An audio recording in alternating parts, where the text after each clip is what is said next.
Hello भाई, नमस्कार। कैसे हो आप? उम्मीद अच्छे होंगे, शानदार होंगे, अपना काम कर रहे होंगे। तो दोस्तों, इतने दिनों से मेरी क्लास नहीं हो पा रही थी, तो थोड़ा घर में थोड़ा सा काम हो गया था, तो इस वजह से क्लास डिले हो गई थी।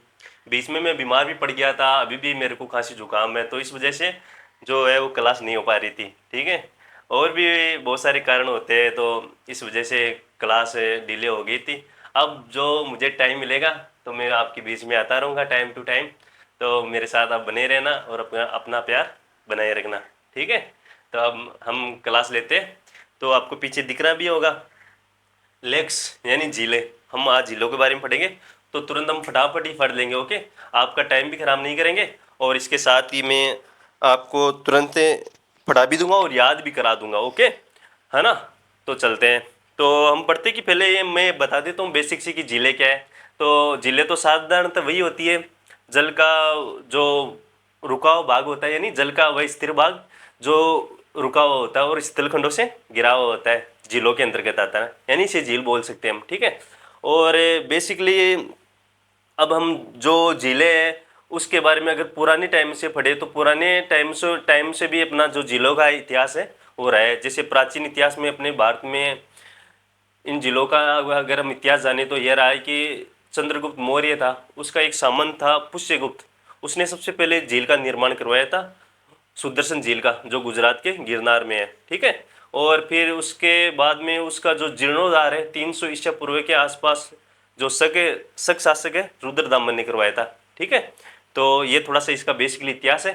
तो हम आगे बढ़ते हैं झीलों के बारे में। ओके। तो झीलों के बारे में जो इसका टाइप है वो पढ़ेंगे पहले, जिसपे इस पे जो पीपीटी है उस पे लगा भी रखा है। ओके।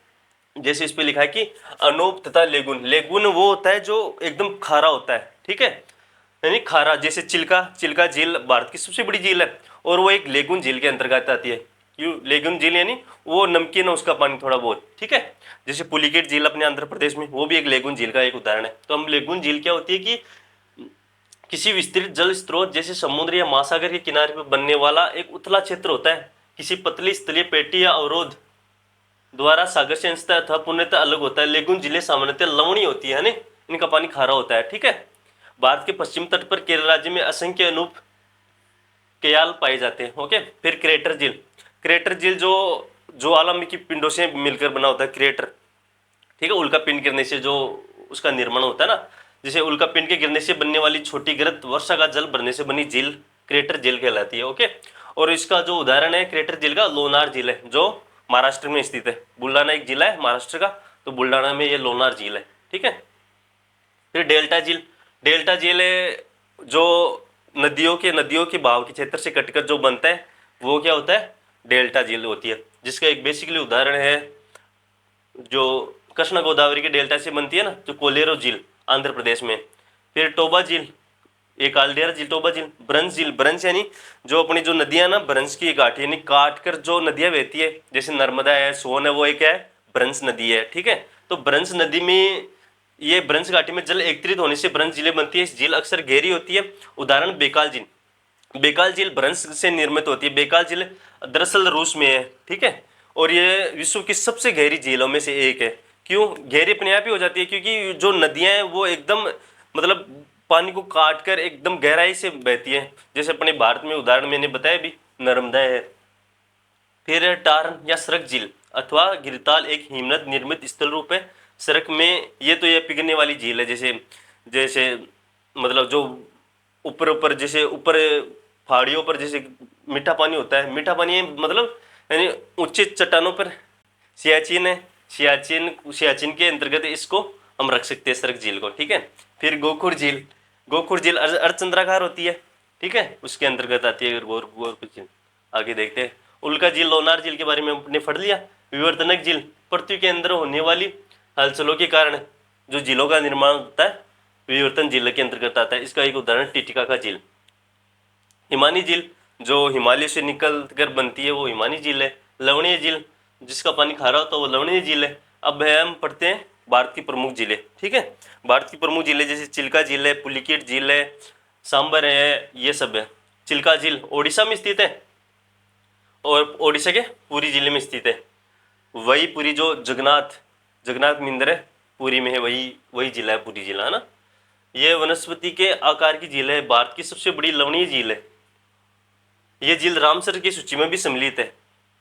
एशिया की एकमात्र ऐसी झील बन गई है जिसे मॉन्ट्रो रिकॉर्ड में 2002 में निकाल दिया गया था। चोलोमो झील, चोलोमो झील कहाँ है? सिक्किम में है, ठीक है। और ये सबसे ऊंचे स्थल पर है, यानी सबसे ऊंची झील है, कोई झील है तो वो क्या है? चोलोमो झील ही है। फिर कोलेरू झील, कृष्णा और गोदावरी के डेल्टा क्षेत्र में स्थित मीठे पानी की झील क्या है? कोलेरू झील। फिर पुलिकेट झील, पुलिकेट झील क्या है? तमिलनाडु में स्थित है। तमिलनाडु और आंध्र प्रदेश दोनों जो सीमा लगती है ना, वहाँ पे क्या है? पुलिकेट झील है, ठीक है। वेमनाड झील, वेमनाड झील भी किसमें? केरल में है, ठीक है। आगे चलते हैं। अष्टमुडी झील केरल की एक अनूप झील है। अष्टमुडी झील जिसका नाम पड़ा है, ये पर्यटकों में लोकप्रिय झील का पारिस्थितिक तंत्र अनूठा है और ये भारत के महत्वपूर्ण आर्द्र भूमि क्षेत्रों में से एक और रामसर सूची में भी शामिल है। अष्टमुडी झील। लोकटक झील, लोकटक झील मणिपुर में है और ये इसमें केबुल लामजो जो है उद्यान भी है, संगाई हिरण इसके लिए फेमस है। ये तो लोकटक झील तो आपको देख लेना चाहिए ना, केबुल लामजो राष्ट्रीय उद्यान है इसमें, और ये संगाई हिरणों के लिए भी फेमस है, ठीक है। और ये लोकटक झील जिसे रामसर साइट है ना, वेटलैंड, उस सूची में भी इसे शामिल किया गया है, ठीक है। डल झील, डल झील सबको पता है, डल झील पर्यटक के क्षेत्र से सबसे इंपॉर्टेंट झील है और ये जम्मू कश्मीर में स्थित है। मानसबल झील ये भी जम्मू कश्मीर में स्थित है। वुल्लर झील ये भी जम्मू कश्मीर में स्थित है। और भारत की सबसे मीठे पानी की अगर झील है, सबसे बड़ी मीठे पानी की झील, तो वो वुल्लर झील ही है। और खारे पानी की सबसे बड़ी झील है वो चिल्का झील है, पीछे हमने देखा। नेक्स्ट चलते। अब इसपे जो वुल्लर झील है उस पे तिलबुल परियोजना भी है, जो झेलम नदी के, ये जो तिलबुल परियोजना है वो झेलम नदी के पास में ही है। और वुल्लर झील भी झेलम नदी से होकर ही वो झील का निर्माण हुआ है, ठीक है। अब इस पे लिखा है Ramsar site in India. Ramsar site Indian wetland यानी आर्द्र भूमि सूची। जो गीला होता है आर्द्र भूमि उसको बचाना और उसको सूची में डालना भारत सरकार का कर्तव्य है। भारत सरकार का नहीं, अपना सबका कर्तव्य है उनको बचाए रखना, ताकि वो सूखा का सामना न करना पड़े, अकाल का सामना न करने पड़े। तो ठीक है, तो वेटलैंड डे हम 2 फरवरी को भी मनाते हैं। और इस पे लिखा है वाट, ये तो हो गया मैंने बता दिया, वाट द रामसर कन्वर्जेशन, यानी इसे 1971 में यूनेस्को द्वारा शामिल किया गया और 1975 में लागू कर दिया गया, ठीक है। और फिर ये इन इंडिया पार्ट, हाँ रामसर साइट अपने भारत में है। और कितनी रामसर साइट है? 42 नहीं है, ये गलत दे रखा है। अब 75 थी और अब बढ़कर 80 हो गई है। अभी पीछे 5 और बढ़ गई है। अपने जो मंत्री है भूपेंद्र यादव, वन और जलवायु क्लाइमेट जो मिनिस्टर है वो, उन्होंने 5 और साइट घोषित कर दी है, ठीक है। और सुंदरवन एक लार्जेस्ट रामसर साइट है और सबसे छोटी है जो रेणुका है वो हिमाचल प्रदेश में, ठीक है। इस पे लिखा है। अब Ramsar site in India, Ashtamudi wetland कहाँ है? केरल में। और ये बीच कंजर्वेशन रिजर्व पंजाब में। और भितर के निकाय सिमलीपाल है, ये सब क्या है? उड़ीसा में।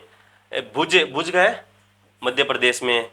चंद्रताल हिमाचल प्रदेश में। सूरजताल और चंद्रताल, है ना, मैं यहाँ लिखने की कोशिश करता हूँ। एक तो सूरजताल है, एक है चंद्रताल। ये दोनों ताल तो कहाँ है? हिमाचल प्रदेश में। और बाकी भी जो ताल होते हैं ना, ताल वाले, वो सब उत्तराखंड में है, ठीक है। जैसे नैनीताल है वो सब, इन दोनों को छोड़ के। चिल्का उड़ीसा में हमने जिक्र किया। दीपर बिल असम में। ईस्ट कोलकाता वेटलैंड, ये सबको पता है कोलकाता में होगा। हरिके पंजाब में। हरिके बैराज भी पंजाब में स्थित है। ओखिरा वेटलैंड जम्मू और कश्मीर में। कंजली वेटलैंड पंजाब में। कोलेड़ा नेशनल पार्क राजस्थान में। केवला देवी है, केवला क्या है? केवला देवी है, केवला देव, जो भरतपुर में स्थित है ना, जो पक्षी अभ्यारण्य है, ठीक है। और केसपुर मिलानी कम्युनिटी रिजर्व पंजाब में। कोल्लेरुली कंपनी फड़ा आंध्र प्रदेश में। लोकटक मणिपुर में। नाल सरोवर गुजरात में। नंदौर महाराष्ट्र में। Nangal wild life sanctuary Punjab में। ये सब जो मैं बता रहा हूँ ये सब आपको जो PDF है, ये जो डिस्क्रिप्शन है उसमें डाल दूंगा, आप देख भी लेना इस PDF को, ठीक है। और फिर पर्वत, ये बर्ड सेंचुरी है। Point Calimere wild and bird sanctuary Tamil Nadu में। पोंग डैम हिमाचल प्रदेश में। पोंग डैम ध्यान रखना। रेणुका हिमाचल में, ये भी रेणुका हमने पढ़ा। रोपड़ पंजाब में। रुद्र सागर लेक उत्तर प्रदेश में, सॉरी त्रिपुरा में। समन बर्ड सेंचुरी उत्तर प्रदेश में, ये दोनों उत्तर प्रदेश में। समसपुर बर्ड सेंचुरी दोनों, ठीक है। सांबर लेक, सांबर है राजस्थान में। सांडी बर्ड सेंचुरी यूपी में, सरसी नवल झील उत्तर प्रदेश में, समस्तकोटा लेक केरल में, श्रीनेसर मानसर लेक जम्मू और कश्मीर में। ये जो है इंग्लिश में लिखा है, इंग्लिश में टाइप करने में क्या है कि जो टाइपिस्ट है उनको प्रॉब्लम नहीं होती, हिंदी में ज़्यादा प्रॉब्लम होती, तो उसने लिख दिया ऐसा। अपर रिवर ये देख लेना, वेमनाथ जो केरल में है, ये वुलूर जम्मू कश्मीर में, ही सुंदरवन बंगाल में है, ये आसन बरंज उत्तर प्रदेश में, कन्नार लेक बिहार में, लोनार महाराष्ट्र में है, ये सूर सरोवर उत्तर प्रदेश में, और ये वेटलैंड तस्सोकर वेटलैंड, ये 100 कर वेटलैंड है ना, ये लद्दाख में। ठीक है, तो मैंने ये सब आपको पढ़ाने की कोशिश की बच्चों, बहुत फास्ट तरीके से, ताकि आपका टाइम भी खराब ना हो और आपको रिवीजन में भी काम आ सके। तो ये झीलों के बारे में अक्सर क्वेश्चन पूछ लेते हैं, और वैसे भी बेसिकली अपने को ध्यान होना चाहिए कि झील क्या होती है। झील के बारे में मैंने बता भी दिया है कि ये झील जो पानी का जो रुका हुआ भाग होता है और स्थलखंडों से घिरा हुआ होता है। और मैंने इसकी पुरानी व्याख्या भी बताई है आपको, जैसे प्राचीन भारत से लेकर अब तक इनका इतिहास रहा है। जैसे प्राचीन भारत में मैंने बता दिया, चंद्रगुप्त मौर्य जो उनका सामंत था पुष्यगुप्त, उसने सबसे पहले 150 ईसा पूर्व में झील का निर्माण करवा दिया था।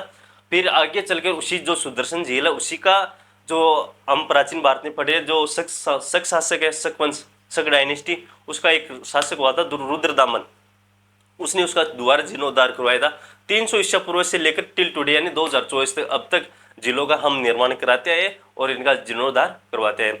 और हमने ये जो पीछे झील है, रामसर साइट है, ये सब हमने पढ़ा और देखा। ठीक है, तो आज इतना ही दोस्तों, बहुत बहुत धन्यवाद। आपका दिन मंगलमय हो, आप हमेशा खुश रहे। धन्यवाद।